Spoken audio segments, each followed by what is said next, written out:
Women, what's something specific that you wish men would stop doing? Story number 1. Continuing to do a thing a person has asked you to stop doing as a joke. Like there's this thing that dudes often seem to think is cute and funny where, like in a movie, the fun-loving man and the stick-in-the-mud lawyer lady are taking a painting class, and it's his solemn duty to teach her to loosen up and live a little. So he dabs a bit of paint on her nose, and she goes, "Oh my God," and he does it again, and now they're rolling around covered in paint, making out while romantic music plays. But in real life, he is drunk, has sat on her chair and broken it, and instead of apologizing is now laughing and leaping around her kitchen, swinging a chair leg over his head, hooting and hollering, while she powerlessly begs him to stop before he breaks any more of her belongings. I don't think men realize how terrifying it is when you're a woman asking a man to stop something and he doesn't, even a harmless joke. It makes you realize, holy shit. I cannot shout loud enough for him to hear how serious I am. I cannot physically stop him from doing whatever he wants to do to me. He can do whatever he wants, and there is nothing I could do, short of causing grievous bodily harm, to stop him. Always, every single time, if someone asks you to stop something, even if they're laughing, stop immediately, even if you just stop long enough to explain why it's important to you to keep doing it, always stop immediately. Story number 2. Following women when they're walking. I've been followed by cars, followed by men yelling at me, had dead silent men follow me to work and then stand outside. Follow my friends to a bar we're walking to, etc. It isn't all men, sure, but most women have been followed. I don't know why they do it, to feel powerful, I guess, to instill fear that they know where I work or what bus I take. Story number 3. Start off with energy they can't keep up. I had a guy who did little things for me, like if the air in my tires was low, he'd go and fill them without my even asking. This is something I can do myself, but it was such a kind and thoughtful thing to do. Similarly, he refilled my wiper fluid after I mentioned it was out, bug splatter everywhere. We'd pick up croissants on Sunday, and he said it was one of our things, and he'd say, "Have you ever done this?" Then when I said no, he'd say, "Okay, we'll do this on a good weather weekend," etc. Just little stuff that made my life easier and made me feel like he was someone I could count on, etc. But inevitably he stops doing these things, and I'm left knowing something is missing. But I can't put my finger on it, or if I bring it up, I'm told I'm being demanding or needy, and suddenly I'm putting too much pressure on him.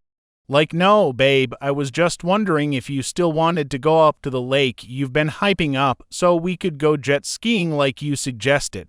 The first time this happened to me, it was such a mind game. Story number 4. Not being clear with your intentions or lying just to get sex. The slow fade, instead of yelling me the truth and that you're no longer interested, thinking you are entitled to a woman's body time. Not going to therapy. Only expressing anger. It's an emotion, but it's not your only one. Not listening to when they express something that you have to hurt them within reason, saying a woman is the one who got away when you have pushed her away. Making a woman do all the emotional labor, house labor, and expecting her to still want to have sex with you and enjoy it, ignoring our bids for connection, avoid emotionally intimacy and connection. Like the plague. Thinking women want alpha or red pink guys and being a provider in terms of money and materialistic things only. Story number 5.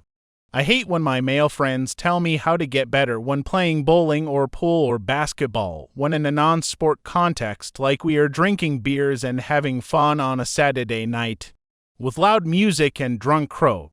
Still, all of them are hanging around me, telling me what position to get into, how to shoot. I didn't ask for it and just came here to socialize.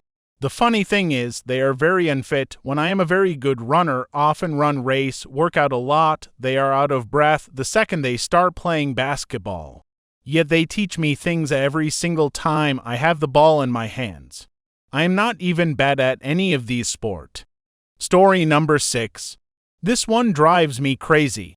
Not all emotions and not all partners are equal when sharing, showing anger, frustration, etc. can be fine with one partner and intimidating to another, showing vulnerability, sadness, anxiety, etc.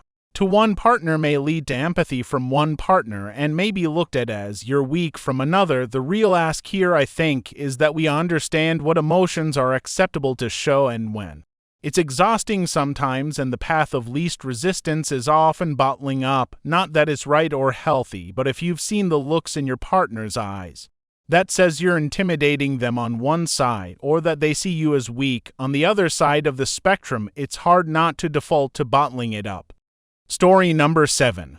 Pretending to be incapable of learning how to do simple household tasks might win some of the battles around chores when your frustrated GF just takes over all of it. But you're gonna lose the war, because there is absolutely nothing that will murder her libido more than feeling like she has a sulky child for a partner. And I'm not talking about just having a GF who is overly particular about how chores should be done. There's plenty of guys who have highly technical skilled jobs, but somehow, when faced with living with another human being, can't grok how to make scrambled eggs, even with detailed instructions. Story number 8. Not all men do this, of course, but when it does happen, it's obnoxious in a subtle way. Oftentimes, when you join an interest or just express interest in a subject, they get this weird need to mentor you.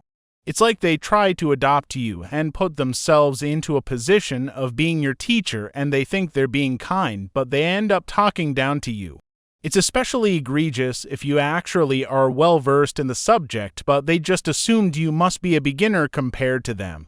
I'm sure many of them don't mean to do it and have nothing but good intentions, but it's still irritating and particularly awkward, because it's really hard to call them out or put a stop to it without looking like you're being bitchy because they were just trying to be nice.